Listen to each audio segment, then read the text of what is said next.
So glad that you joined for our new School of Public Health and Human Longevity Science that was started and established last year through the gratitude of Dr. Herbert and Nicole Wertheim. And this begins our very first journey as an established school with our educational programs. So welcome. This week, for those of you who are on campus, you will have noticed that things are happening very differently from the time that you were here before, if you were. And for those of you who are joining from remote or virtual settings, I just want to say that will also be quite different than probably what you'd expected. And so let's talk a little bit about how people are returning to learn here at UC San Diego and how that impacts what's going to happen in the Herbert Wertheim School of Public Health and Human Longevity Science. So for those of you who are here, you know that to take extraordinary precautions around keeping the campus with as little SARS-CoV-2 infection as possible. We're in the middle of pandemic COVID-19. We have a really extensive surveillance program that is a public health program that allows us to test the students who are on campus. We test them frequently and detect whether or not there is infection on campus, and quickly being able to result to our pillars of public health, which is prevention of inadvertent transmission of SARS-CoV-2 by removing individuals from the population, putting them into isolation and quarantine, and ensuring that the services that they need during those times are available for them. So that is new, but it's really our best approach to trying to keep the campus safe during these unbelievably challenging times. I also want to say that we are going to begin classes with you very soon, and we've done our extraordinarily best to ensure that the experience that you're going to have doing classes remotely is the best possible. And here I'd like to say thank you to our Vice Chair for Academic Affairs, Dr. Kimberly Brower, to all of our program directors, our faculty program directors who include Dr. Dennis Trinidad, Dr. Michael Pratt, Dr. Loki Natarajan, Dr. Florin Valleda, and Dr. David Strong, who have worked diligently to help to ensure that we have the best remote learning experience for you. I also want to say thank you to our staff. They are really the wind beneath the wings of our programs, and they're here with us this morning. Many of you have met them already or will meet them soon, and they will be working with me very, very closely to ensure that the challenges that you may be having or any barriers that you face get addressed. So this convocation is here to really let you know a bit about the new school. To answer any questions that you might have, please do send them through when we get to that portion of the morning.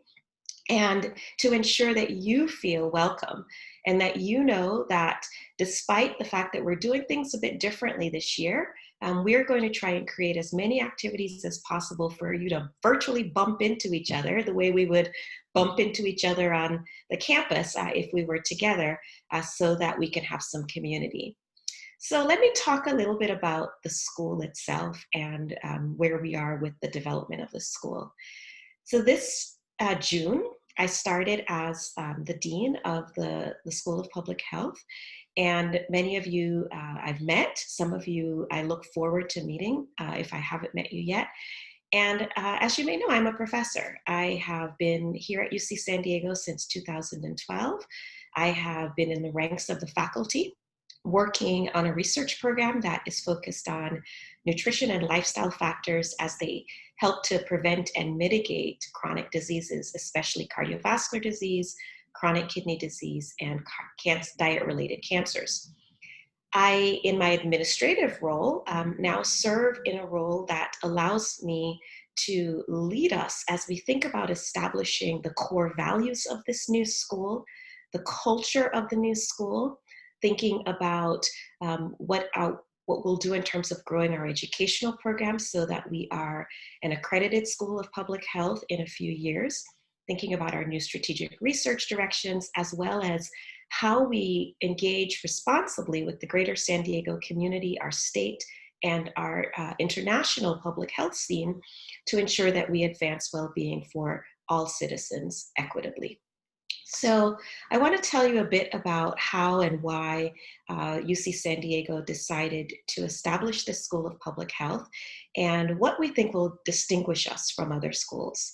So the vision of our chancellor, Chancellor Khosla, and the Vice Chancellor for Health Sciences, Vice Chancellor Brenner, was to extend health sciences from being two schools, a school of medicine and a school of pharmacy, to also including public health.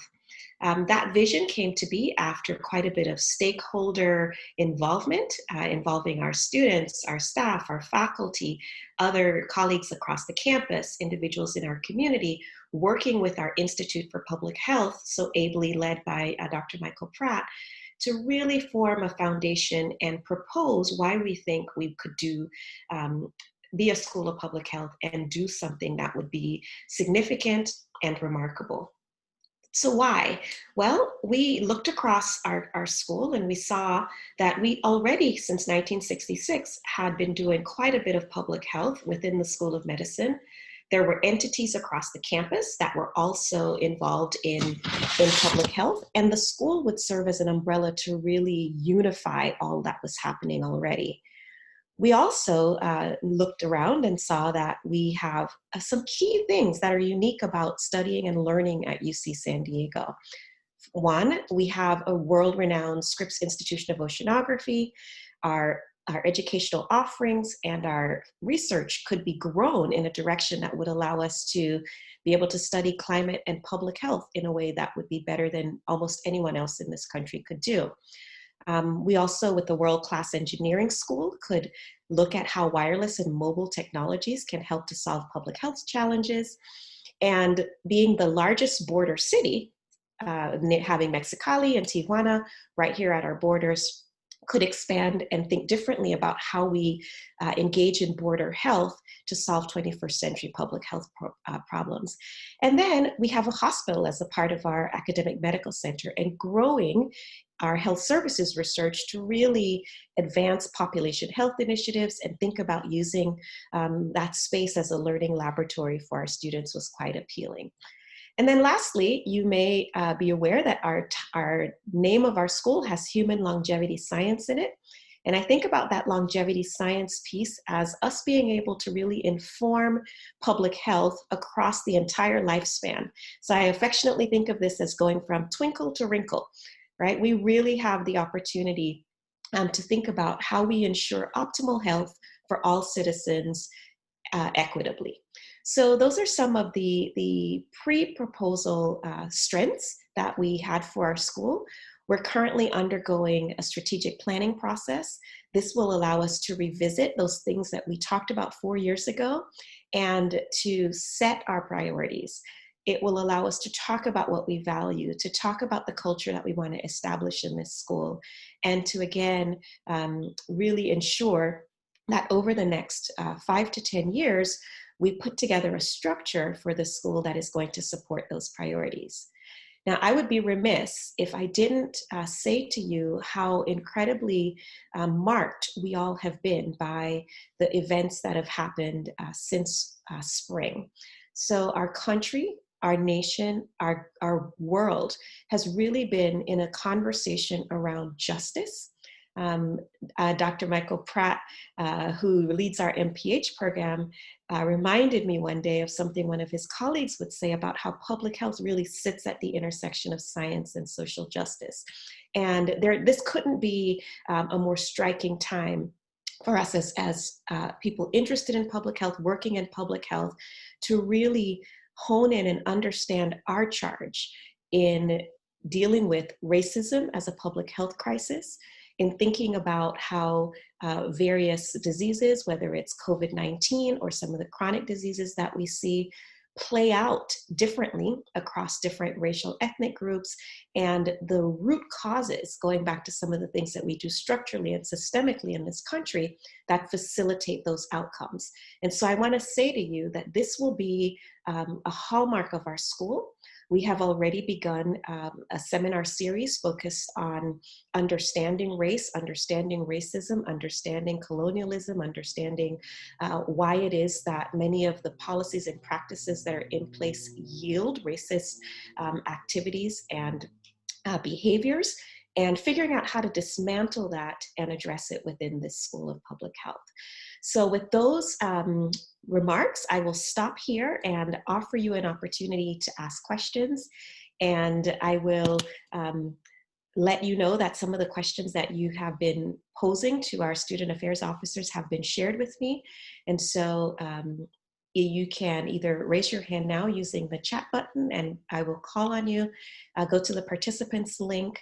There's a blue raise hand feature that you can select. And if there are no questions, I will begin with some of the questions that were shared earlier. So thank you very much for coming, and please do let me know what questions you have. Okay, I see a question from Ruvani Fonseca. Hi, I'm Ruvani Fonseca. I'm a fourth-year JDP student, and thank you very much for having this event, and welcome as the dean of the school. But we're also just really happy that you are a formerly professor of the school who's staying around and have such knowledge. And I was just wondering, as a lot of the students who were involved from, it sounds like there's been student involvement prior to the school being fully established, but there will be student involvement afterwards. Many of us are graduating. Will there be a place for alumni involvement in any way, and what would that be? Ruvani, thank you. That's a fantastic question. So yes, students have been engaged as we were thinking about building the school. Our strategic planning process will have students represented. Every single person will be touched by this process. We have a steering committee that will have 2 student representatives on it. And as you become alumni, thank you for that great question. We absolutely want to stay connected with you. So I know our student affairs officers have worked diligently over the last 8 years to think about how we remain connected through LinkedIn and other digital platforms. We will be creating, however, a way to ensure that your voices are brought into our annual reports for the program, for the school. And so I'll be reaching out to all of our alumni to hear how you're doing, what class you're in, celebrate the accomplishments that you're having across your life, and really keep you engaged through that annual reporting system. So I appreciate that question, and I'm really glad to hear you're thinking forward about ways to stay connected, because that is absolutely a goal of ours. Thank you.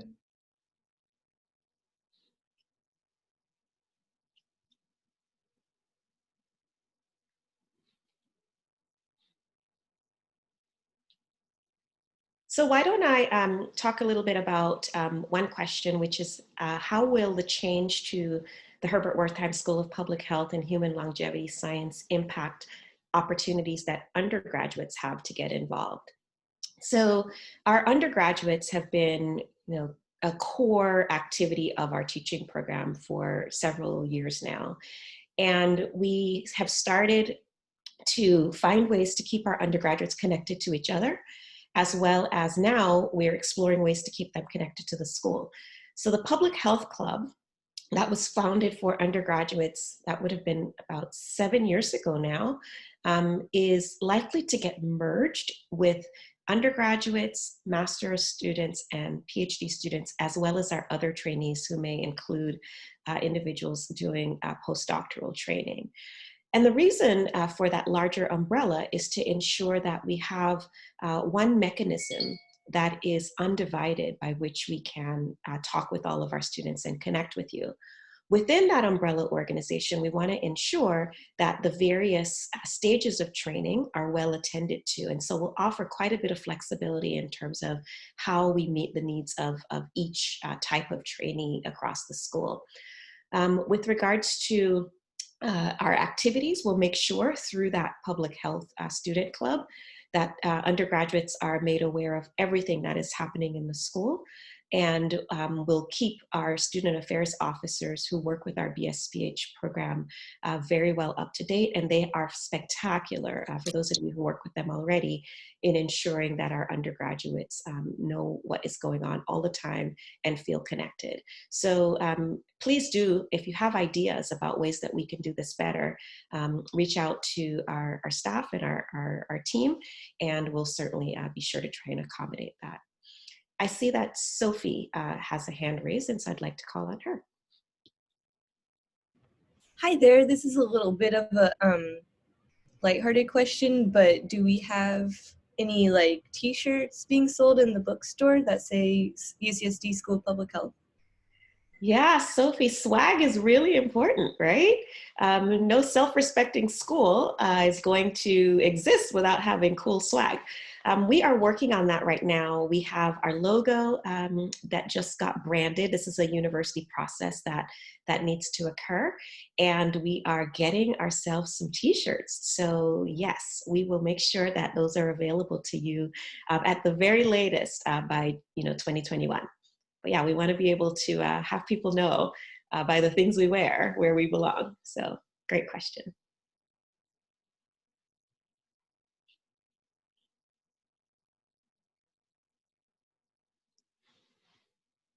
So there's another question around public health students having access to career advising support.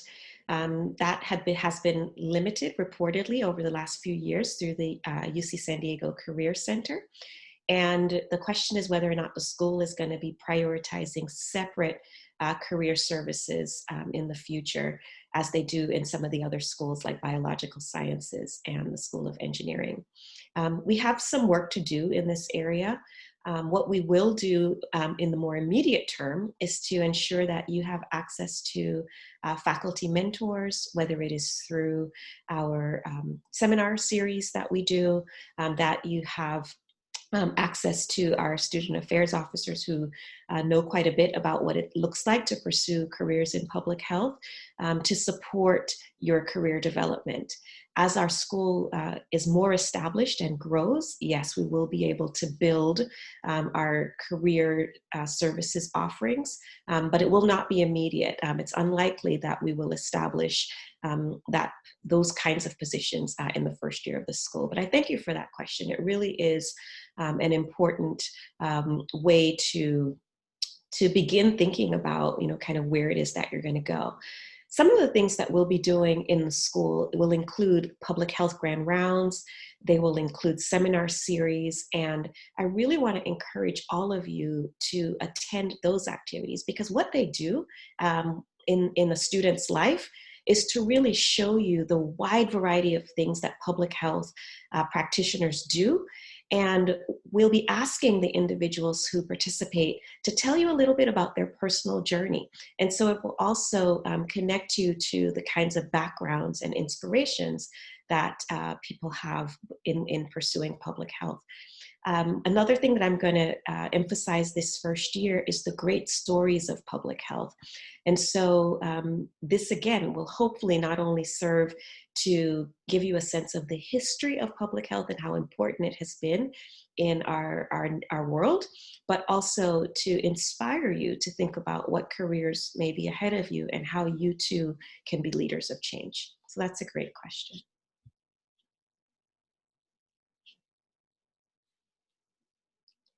I have another question also about the level of involvement that the school played with the campus's Return to Learn program. So interestingly, when we were in the midst of responding to pandemic SARS-CoV-2 and COVID-19, we were also in the beginning phases of establishing our leadership phase of our school. And I started as Dean of the school on June 1, but as early as March, having been in the role of chair of the Family Medicine and Public Health department, I reached out to our chancellor as well as to the public health officer for San Diego County, Dr. Wilma Wooten, who, by the way, is a Triton. Woot woot. We talked about how our new School of Public Health could be instrumental and helpful in doing the response to SARS-CoV-2. And so before long, we began conversations here on the campus about, now that students had gone remote and would be remote for spring, what would we do in thinking ahead to fall? And along with Dr. Chip Schooley and Dr. Natasha Martin, both of whom are trained in public health, I became one of the co-leads of the Return to Learn program. And our goal was to really think about early detection of infection on the campus, to think about environmental monitoring and surveillance that would be ongoing, and then how we could very quickly implement epidemic and public health interventions, such as isolation and quarantine, to ensure that we wouldn't have many outbreaks on the campus. And if we did have outbreaks on the campus, they wouldn't be large outbreaks. So our public health faculty joined in that effort. And there are faculty from the School of Public Health who advise on efforts that we've partnered with the county on regarding contact tracing, efforts that are happening to facilitate K through 12 reopening, daycare facilities reopening across the San Diego County region. And we have been really critical in thinking through many of the educational responses that you see, in thinking about the behavioral aspects of asking students back to campus, how you motivate students to participate in the public health requirements for a successful reopening, and how we think about responding to students when there are indiscretions around their behaviors. And so thank you for this question, because the public health faculty have been really intricately linked to a lot of what you're seeing with regards to having some students back on the campus, and really thinking about how our county and other groups within the county, whether it's K through 12 education, daycare facilities, theaters, restaurants, hotels, how they approach their reopening as well. And I see another question about, is there going to be funding as we think about student organizations, how that funding is going to allow for you all to be able to do things. And so yes, there will be funding for that organization. A budget will be established when the organization gets established. And there are students from our joint doctoral program, as well as the graduate public health program, who will be connecting with those from the undergraduate public health club to ensure that this comes together very soon. Another question has come through about how the new school will change the joint doctoral program that's happening through San Diego State University and UC San Diego. At this time, we plan to continue to have a joint doctoral program with San Diego State. The program is a strong one. It has been a really great partnership. It is not without some challenges. For example, students have their registration happens at San Diego State, which has implications for issues that are related to your livelihood. We also have issues where, when students are coming into their third and fourth years, we need to better integrate and ensure that seamless transitions happen. And we're working through those things. And the future of the joint doctoral program is secure. And what you could expect, however, are some improvements and continued refinement of that already very strong program. I see a question from Alexia Lopez. Will our school offer programs over the summer focused on specific areas or concentrations of public health, such as a summer institute, or ways that students can be more involved? At this time, we have some programs that are offered in the summer. The offerings are largely for our undergraduate students. As you know, our Master of Public Health Master of Public Health program is very new, and it has done quite a bit of growth over the last 2 years. As we think about our future, yes, we can certainly envision having summer institutes, summer offerings that are not just for our students here, but that could be open to students globally. It would really be a nice, vibrant, thriving summer set of offerings on the campus through the school. And then there's another question from Kyle about how the pandemic is going to affect the curriculum of public health classes. So Kyle, I don't know about you, but certainly in the way I have conversations with people, it's really hard to get through any conversation without talking about the pandemic. And so I think you'll see that very same thing happening in the classroom setting this fall. The pandemic, SARS-CoV-2, the resultant COVID-19 disease, what that means for public health, how it impacts any type of focus area that you're having in public health is likely to be a part of your classroom experience, as well as to be a part of our general community experience. And so it will, by all intents and purposes, have an impact on our classroom experience. And then I think we have time for maybe one more question. You're welcome, Kyle. And this one is from Shane Abassi. And Shane's question is about undergraduate transfer students. Since most transfers are third-year and fourth-year students, how are we planning on creating opportunities for public health transfers to get involved during their relatively shorter amount of time? Shane, I'm not sure if you are a transfer student. If you are, welcome. I will tell you that our transfer students are absolutely amazing. In fact, they have often been some of the very early leaders of a lot of the initiatives that we do within the school. So our student affairs officers are a great resource. They put together career forums throughout the year, and they will ask students to get involved and participate. We also have ways to engage in the classroom setting with our transfer students to ensure that you're getting what you need out of the time that you're with us. Again, be a part of the club opportunities. Take part in building the future of the school. Respond to our surveys when they come out about our strategic planning process. And as you know already, reach out. Our transfer students, we have a ton of opportunities for you. Dina Rogers, who is in the Student Affairs office, is a fantastic resource. So definitely come in and talk with our staff.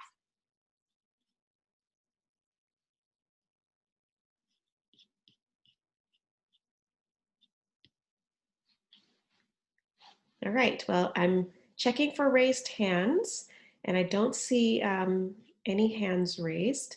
I do see something that just came through from Margot, wanting to say thanks for the sessions. Can I share how the future partnerships between the Wertheim School and the San Diego community?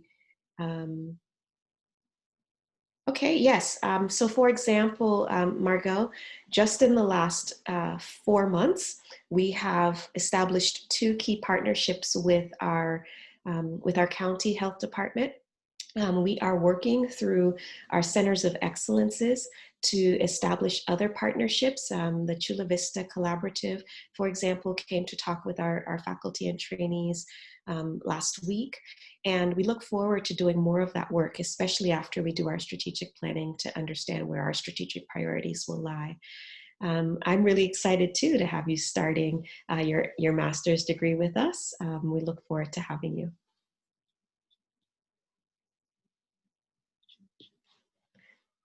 All right, so with that, we are just at our closing time. So I just wanted to say again, welcome everyone. Thank you so much for choosing UC San Diego's Herbert Wertheim School of Public Health and Human Longevity Science as the place for your educational opportunity. We are devoted and dedicated to ensuring that this is the best possible experience for you. It will be different for sure, but again, we'll continue to try and create these opportunities for community. We'll do it virtually. We're relying on you to help us do this well, so please do give us feedback. We're open to it, and I hope that you have a great kickoff to fall term, and I look forward to being in touch with you over the year. Thank you so much.